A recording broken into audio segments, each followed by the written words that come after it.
1. Bible records, 124 miracles. 57a. Miracles are those acts that only God can perform, usually superseding natural laws.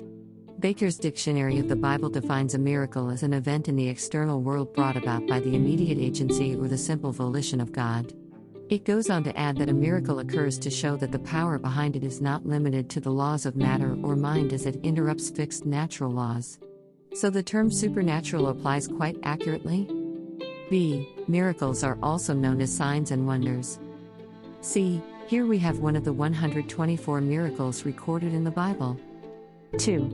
Miracle 57, Supernatural Transport, Elijah carried up into heaven, 2 Kings 2:11. A. Elijah carried up into heaven. 2 Kings 2:11 New King James Version, NKJV 11 Then it happened, as they continued on and talked, that suddenly a chariot of fire appeared with horses of fire, and separated the two of them, and Elijah went up by a whirlwind into heaven. B. Elijah, meaning, whose God is Jehovah.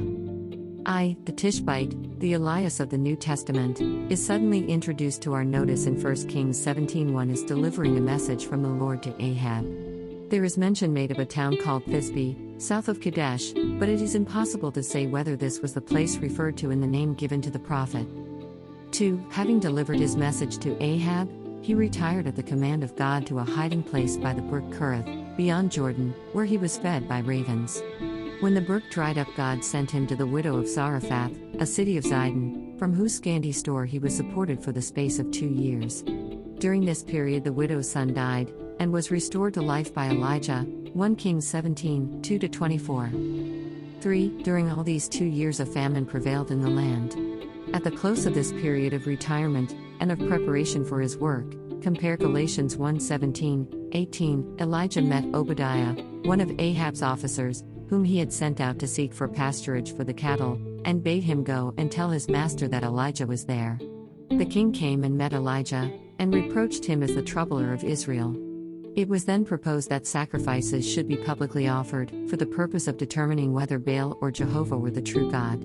This was done on Carmel, with the result that the people fell on their faces, crying, "The Lord, He is the God." Thus was accomplished the great work of Elijah's ministry. The prophets of Baal were then put to death by the order of Elijah. Not one of them escaped. Then immediately followed rain, according to the word of Elijah, and in answer to his prayer, James 5:18. 4. Jezebel, enraged at the fate that had befallen her priests of Baal, threatened to put Elijah to death, 1 Kings 19:1-13. He therefore fled in alarm to Beersheba, and thence went alone a day's journey into the wilderness, and sat down in despondency under a juniper tree. As he slept an angel touched him, and said unto him, Arise and eat, because the journey is too great for thee. He arose and found a cake and a cruse of water. Having partaken of the provision thus miraculously supplied, he went forward on his solitary way for 40 days and 40 nights to Horeb, the mount of God, where he took up his abode in a cave. Here the Lord appeared unto him and said, What dost thou here, Elijah?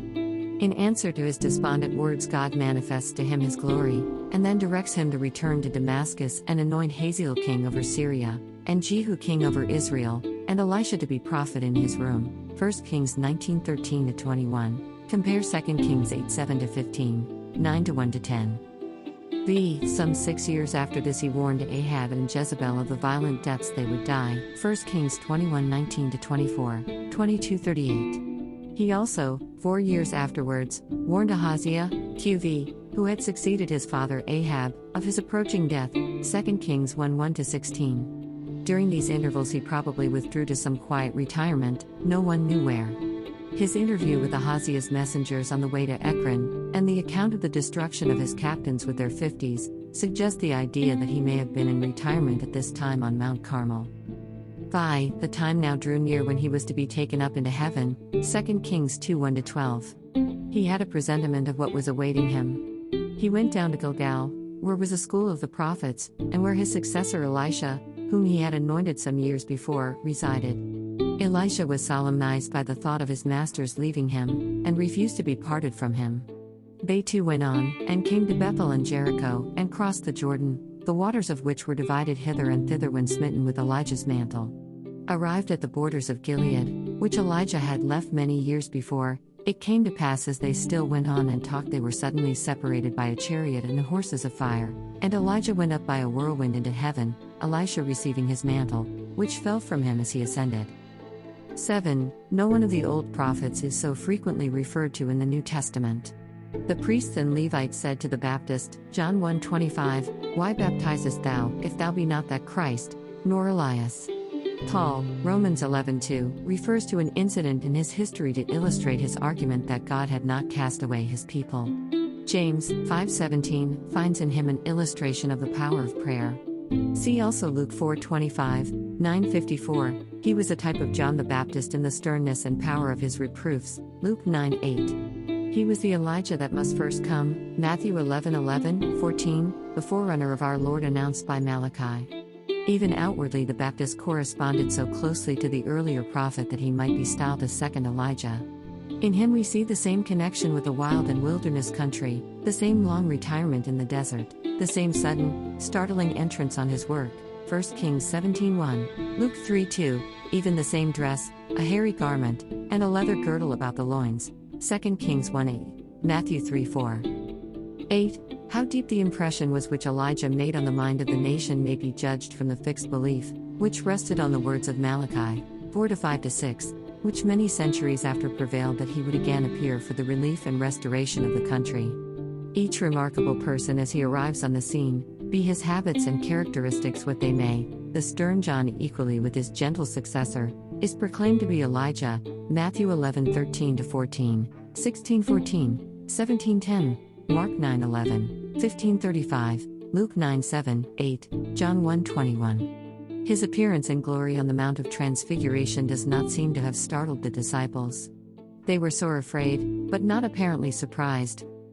9. The Elijah spoken of in 2 Chronicles 21:12-15 is by some supposed to be a different person from the foregoing. He lived in the time of Jehoram, to whom he sent a letter of warning. Compare 1 Chronicles 28:19, Jair 36, and acted as a prophet in Judah, while the Tishbite was a prophet of the northern kingdom. But there does not seem any necessity for concluding that the writer of this letter was some other Elijah than the Tishbite. It may be supposed either that Elijah anticipated the character of Jehoram, and so wrote the warning message, which was preserved in the schools of the prophets till Jehoram ascended the throne after the Tishbite's translation, or that the translation did not actually take place till after the accession of Jehoram to the throne, 2 Chronicles 21:12, 2 Kings 8:16. The events of 2 Kings 2 may not be recorded in chronological order, and thus there may be room for the opinion that Elijah was still alive in the beginning of Jehoram's reign.